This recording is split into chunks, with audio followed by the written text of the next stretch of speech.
Yolanda, buenos días. Un gusto en saludarla, en saludar a su audiencia. Sí, seguramente estamos, pues hace muchísimos años, muchos años, en una lucha en este país por transformar las costumbres políticas, por devolverle el Estado a la gente, para que el Estado esté al servicio de la población y ocupado de los problemas del país y no sea un coto de casa y de privilegios de un grupo de políticos que secuestraron ese Estado hace mucho tiempo y que lo tienen al servicio de ellos y de sus privilegios. Entonces, sí, yo sí creo que ahí vamos avanzando en la conciencia popular, sobre todo, que es lo importante, porque si la gente sigue votando por las mismas personas, aquí no va a haber esperanza. La gente piensa que eso que está pasando en el Senado, que lo que está pasando en el gobierno, en un país con los problemas que tiene, el momento más grave de la historia de la vida nacional, sin una respuesta a sus angustias, a sus sufrimientos, si no hay enfrascados viendo cómo se reparten el poder, cómo se reparten los puestos, cómo se reparten los privilegios, pues mientras esto siga así y la gente siga votando por estas mismas personas, el país se va a terminar hundiendo. Senador Marulanda, usted ha levantado, lo decía yo en el momento del saludo, la bandera de la renta básica, que llega ahora por parte de sectores de oposición como una propuesta para debatir en el Congreso de la República. Ayer en su discurso, el presidente Iván Duque habló del ingreso solidario y que se prolonga hasta junio del año entrante. Y él en algún momento habló de renta básica. Esto que surgió en medio de la pandemia, ese ingreso solidario, ¿es una renta básica? ¿O es, como dicen otros sectores, la renta básica tiene que estar sobre la base de un salario mínimo y es otra cosa? Es un debate de fondo que tenemos sobre la mesa y recordamos que usted fue uno de los primeros en levantar esa bandera. Yolanda, el ingreso solidario no es una renta básica, es una limosna. Imagínese usted que le entregan a un hogar 160.000 pesos mensuales. En los estándares estadísticos del DANE, el promedio de personas por hogar en Colombia es 3.2 personas por hogar. O sea, le están entregando a cada persona que atiende el programa de ingreso solidario 1.600 pesos diarios para que sobreviva. Eso es una vergüenza. Eso es una limosna, eso no es un salario, eso no es una renta básica. La propuesta que nosotros hemos venido haciendo con 53 senadores, ahora volvemos a presentarla el próximo, no, ayer la radicamos ya en la Secretaría General del Congreso. Esta propuesta nuestra, que es la que venimos ventilando hace más de 3 meses, le entregaría a cada hogar 877.000 pesos, 877.000 pesos, no 160.000 pesos como ingreso solidario. Ahora, esta propuesta que hacemos de renta básica tiene una cobertura de 9 millones de hogares, alrededor de 30 millones de colombianos. El ingreso solidario les llega a 2.800.000 hogares. Les faltan ni más ni menos que 6 millones de hogares por cubrir. Son 9 millones de hogares los que están pasando hambre en Colombia, los que no tienen ingresos, que no tienen ahorros y que están sin trabajo y en unas condiciones de indefensión frente a esta crisis de la pandemia. Entonces, pues simplemente vamos a seguir en la lucha por defender el derecho de la gente a que el Estado le proteja su seguridad vital, sus necesidades básicas, el derecho a una vida digna.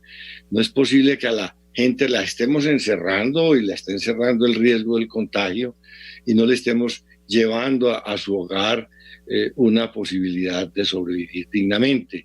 Y claro, la gente se desespera de hambre, se tira a la calle y viene el contagio, que es lo que estamos viendo. Y además las empresas se quebraron o se están quebrando a una velocidad impresionante. Los que tenían empleos formales los están perdiendo. Esto es una catástrofe. Esto es una catástrofe. Y la atienden con un ingreso solidario de 160.000 pesos mensuales. Eso es una vergüenza. Eso es una vergüenza. Senador, la propuesta suena interesante, la pregunta es su viabilidad y si eso no requeriría también, más bien, digamos, eliminar todos esos programas que van llegando a diferentes hogares y unificarlos en uno solo para que todos realmente reciban ese salario mínimo, esos 9 millones, esas 9 millones de hogares, que son como 30 millones de personas. Exactamente. La propuesta que hemos hecho esta vez y que radicamos ayer en el Senado, el proyecto de ley de renta básica de emergencia que presentamos, tiene una cobertura de 3 meses, en cada mes un salario mínimo de 877,000 pesos para 9 millones de hogares, es decir, 30 millones de personas aproximadamente, durante 3 meses. Y 2 meses más, hasta para ajustar 5 meses, 2 meses más, los 2 últimos meses, medio salario mínimo. Pues la verdad es que los recursos están ahí, lo hemos demostrado, se lo dijimos al ministro, lo hemos demostrado de sobra en estas conversaciones que hemos tenido y en estos debates. Miren, esto vale aproximadamente, esta segunda propuesta, 3 puntos del Producto Interno Bruto. 3 puntos del Producto Interno Bruto. El gobierno, al constituir el FOME, lo constituyó con 3 puntos del Producto Interno Bruto, más o menos, 2.9, de los cuales 2 puntos no los ha utilizado. 2 puntos. En un país lleno de problemas sanitarios y llenos de problemas sociales, y la plata está en los bancos. Ahora, si ustedes miran la reforma tributaria que se hizo en el mes de diciembre pasado, el gobierno y las mayorías del Congreso le regalaron a los sectores más pudientes del país 10 billones de pesos, es decir, 1 punto del Producto Interno Bruto. Aquí estamos hablando de 3, pero es para los pobres, no para los más ricos. Ellos le regalan a los más ricos en las reformas tributarias, con beneficios tributarios muy fácilmente, pero a los pobres no les reconocen su derecho a una vida digna. Por otro lado, tenemos créditos internacionales, han ingresado del Banco Mundial 1.000 millones de dólares, del Banco Interamericano de Desarrollo 400 millones de dólares. En el Fondo Monetario Internacional hay un fondo a discreción del Estado por 10 millones de 10,000 millones de dólares, 11,000 millones de dólares. El gobierno sacó bonos de deuda pública soberana hace un mes al mercado internacional por 2.500 millones de dólares y los colocó en 2 días. 2.500 millones de dólares para mirar solamente esa operación. 2.500 millones de dólares es la mitad, es la tercera parte de este programa. Es la tercera parte del programa de renta básica. Pero adicionalmente hemos dicho, el gobierno puede acudir al Banco de la República, es lo que están haciendo todos los países civilizados del mundo, haciendo emisión de moneda para darle liquidez a estos programas asistenciales, porque lo primero es que la gente no sufra hambre. Le hemos dicho, el Banco de la República está autorizado, de acuerdo con el artículo 373 de la Constitución Nacional, a otorgarle préstamos directos de emisión al gobierno nacional, sin intereses, sin plazos determinados, para que pueda darle liquidez a este tipo de programas de urgencia. Es que el hambre no da urgencia, no da tiempo. Es más, el Estado colombiano es del pueblo colombiano, está constituido por el pueblo colombiano para servirle.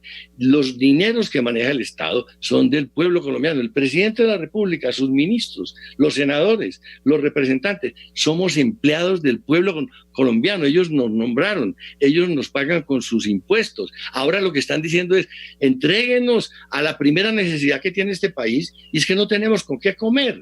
No tenemos con qué comer, ni podemos trabajar, porque estamos amenazados por una pandemia. Y este gobierno y estas mayorías del Congreso, allá repartiéndose los puestos y repartiéndose las prebendas y a espaldas del pueblo colombiano. Es muy sencillo. El gobierno, le dijimos al ministro de Hacienda, mire, adopte este programa en la emergencia económica. Con un decreto ustedes lo ponen a andar.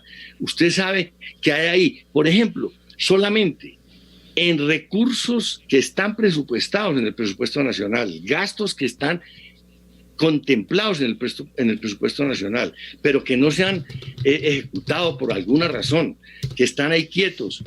Hay más o menos 7, 8 billones de pesos, 8 billones de pesos que no se han utilizado.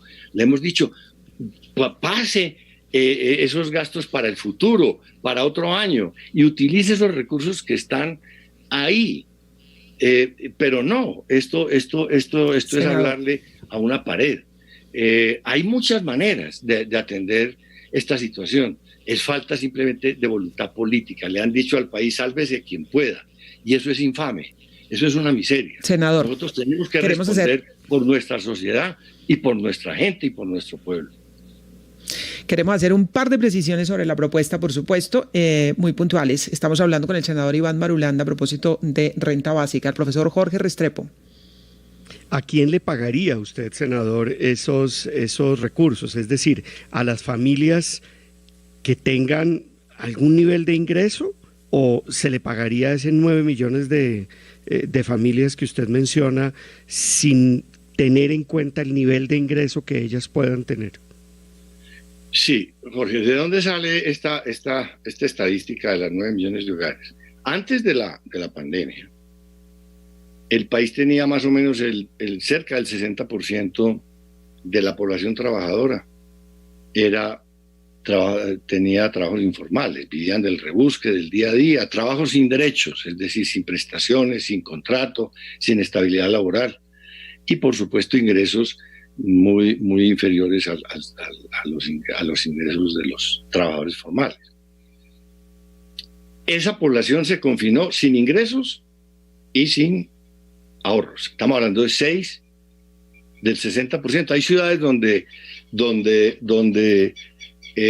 son más, los porcentajes más altos. Barranquilla, por ejemplo, era más del 70% de informalidad, Cartagena, Cúcuta. Por otro lado, ¿cómo estaba el tema de los trabajos, de los empleos formales?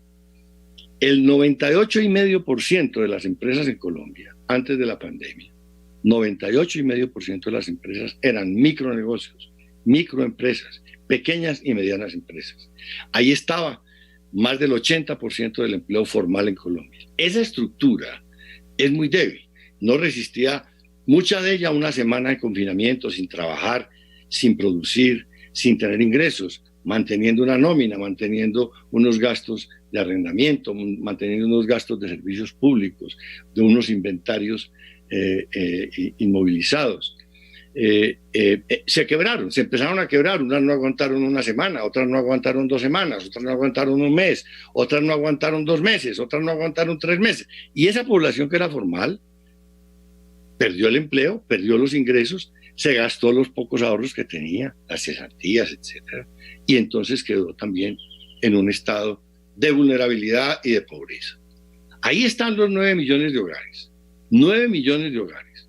Ahora bien, estuvimos estudiando, hay muchas listas en el Estado desordenadas, eso es un desorden, el CISBEN, hay cédulas de muertos, hay cédulas de gente que no existe, hay otros archivos del DANE, del Departamento Nacional de Planeación, de la Dirección de Impuestos Nacionales, del Instituto de Bienestar Familiar, registros de víctimas, en fin, los propios archivos de las empresas públicas municipales, los propios archivos de las alcaldías.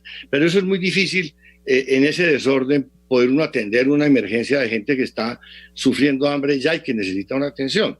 Estuvimos estudiando el tema y llegamos a una conclusión, lo que hacen los europeos, lo que está haciendo Estados Unidos. Estados Unidos le entrega a 80 millones de hogares mensualmente un cheque de $1,200. En Europa están en lo mismo, tanto en Inglaterra como en la Unión Europea, en cifras extraordinarias. El Banco Central de Inglaterra hizo una emisión de 35,000 millones de libras esterlinas hace pocos días para atender los programas de asistenciales en esta crisis de la pandemia. Y en Europa, en la Unión Europea, están discutiendo sobre la destinación y la disposición de 750,000 millones de euros. Ahora bien, ¿a qué llegamos entonces como conclusión? A lo que ellos están haciendo. Y es le están diciendo a las familias, a las personas, a las cabezas de hogar, mire, llene un formulario y diga, yo me llamo Iván Marulanda, mi cédula es tal, mi teléfono es este, tengo tantas personas a cargo, vivo en tal parte, no tengo con qué comer. Y tiene inmediatamente derecho a obtener esa ayuda del Estado, ese apoyo del Estado. Ahora, por supuesto, al firmar una solicitud de esa, está asumiendo por supuesto, un compromiso frente al Estado de que estaba obrando de buena fe y es una declaración que es verificable en cualquier momento por el propio Estado y sancionable cualquier tipo de abuso que haya en la presentación de esas demandas. Pero la manera más ágil, repito entonces, es que sea la propia comunidad la que vaya a las oficinas públicas a decir, mire, este soy yo y necesito esta ayuda. Y que se le entregue la ayuda, así de sencillo. Senador, es el tema de debate, sin duda, tema de debate importante que llega al Congreso de la República, el de la renta básica, y estaremos escuchando, por supuesto, las posiciones de lado y lado en este debate. Muchísimas gracias por acompañarnos esta mañana, ya estaremos abordando los distintos proyectos que llegan al Congreso. Gracias y buen día. Es un gusto, buen día. Que